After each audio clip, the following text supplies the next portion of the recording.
देखा माटी का गीत है, एकदम ओरिजिनल चीज बा। जौन हर गवैया यूट्यूब पे गौले बाटन, सात नदिया सात नदिया सात नदिया परवा से मोर भैया अइले रे नदी, लेकिन एकर ओरिजिनल चीज बा। सरो सरगम अपने आवाज में बतावत है, एकदम देसी चीज है, खाटी देसी तू हैया ही हो। तका तो के विदेशी समझ में आवत है। थोड़ा थोड़ा देखा सावन के महीना में कोनो भाई गल बा अपने बहन का विदाई करावे बदे, सुरेश भाई तो है बहरे खटिया निकल गल बा। वही बगले जेठौत बैठा है पप्पू, अरे पप्पू मास्टर, और भैया हरे हर गहन विदाई करावे बदे। बबुआ गवाह है, तार चचा मुन्नन गवाह है, सुरेश गवाह है, और प्रेम गवाह है। गहन विदाई करावे बदे खटिया निकल गल बा। मौसिक विदाई करेगा दुल्हन घूंघट में बा, बेचारी सोचत बा कैसे जाई, लेकिन तब वो अंदर से घूंघट काढ़ के बहरे आई के लोटा में पानी बा, मिठाई बा, भैया के कहत बा भैया पीला। लेकिन यहाँ तो झुटवा खोले बहो। तका तो के दुल्हन समझ में आवत है का? अरे यार 2 मिनट के लिए बन जाने, हमने बजाओ गाओ कौन। अच्छा बन जाई बिल्कुल। तो दे दा हमारे बियाहे वाली पिछौड़ी। देखा ये हमारे बियाहे का पिछौड़ी है, वाह ये अंतिम समय तक जाएगी। अच्छा उसमें हाल चाल पूछत बा। देखा मेहरारू का दर्द मेहरारू एहसास कर सकेली। मन से दू काहे बारे होले। अरे वो बहनी से पूछा, ओ भाई के दिल से पूछा। सावन महीना में जौने बहन का विदाई न भर है, रोई के कहत बा है, पूछत बा हाल चाल।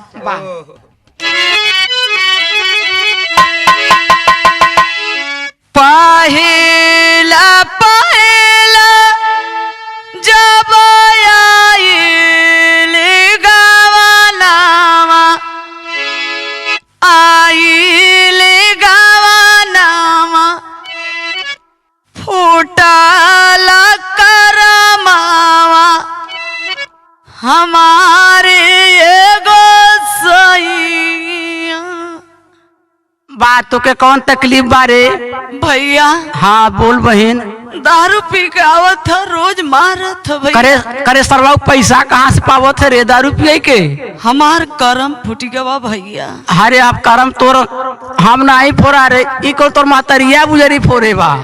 अरे भैया अंगूठी सिकड़ी हाँ जवन कुल दिहे रहा सब बेच के पी डाले बा। चल सारे के खिचड़ी लेके आओ, तब बुजुर्ग भाई से पूछो, घबरो मत।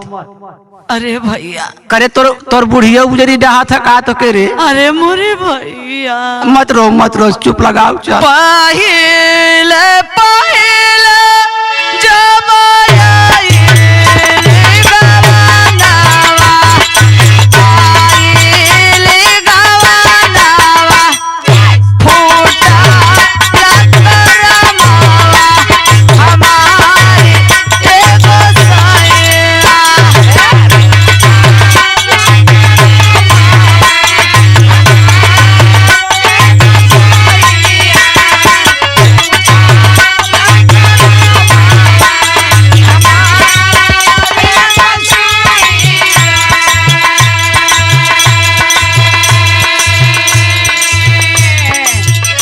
भैया हो आकारे बहन। अरे भैया पहले पहले आए हम जान गए मोरे भैया। आय हाय हाय का जाने रे रात में का किस रे? सुना भैया। हाँ बोलू। ऊंचे ऊंचे महलिया देखे बियाहला भैया मेरा नो, बियाहला भैया मेरा नो, भीतरा कमरनिया काहे जानला भैया मेरा नो।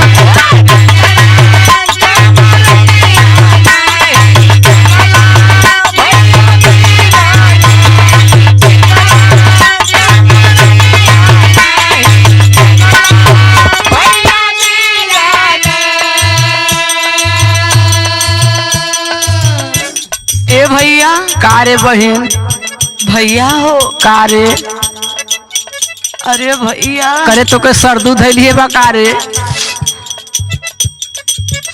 काहे ने कुरवा तोर बहुत अरे तो के मछली नहीं खियाओ का सरवा रे अरे भैया सुना इतनी तकलीफ बा भैया का बताई। अरे तो चिचिया भरिया पूछबे कि हमरे कपड़वा पर पूछबे माई मोरा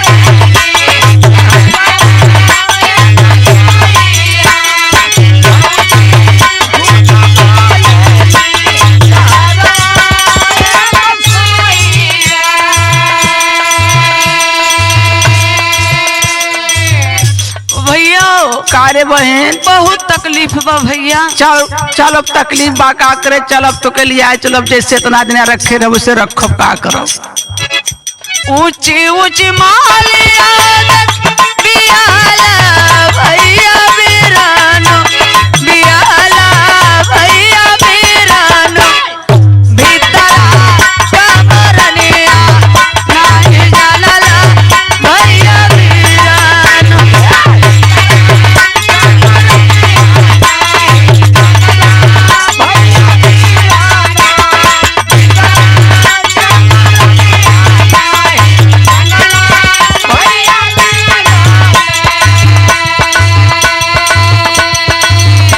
भैया हो कारे बहन हम नहीं जानत रे तोर गधा के संगे सारे बियाह हो जाए रे बहन। अरे भैया अगुआ मुँह फुकना न करम हमार फोड़ दिहे से अगुआ से बढ़ के तोर महतरिया कुल गुजरी डाहे से नहीं कुल होबे नहीं करते। अरे भैया ये देखा ओरिजिनल चीज है सात नदिया का भाई यूट्यूब पे बहुत गवैया गावत बाटन सात नदिया लेकिन गाए बजाए का सबकर अंदाज अलग अलग बा।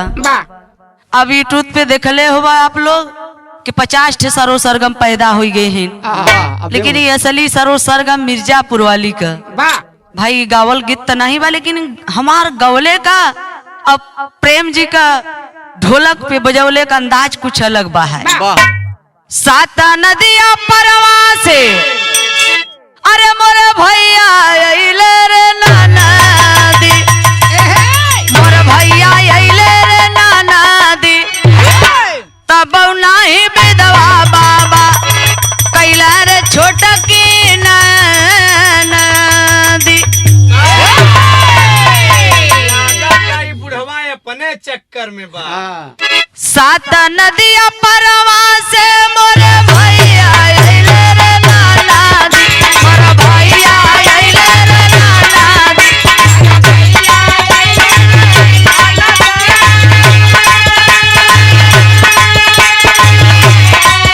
सात नदिया परवा से मोरे भैया अइले रे नाना दी मोरे भैया अइले रे नाना दी तब नाही विधवा बाबा कैला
भइल ना बहिन का।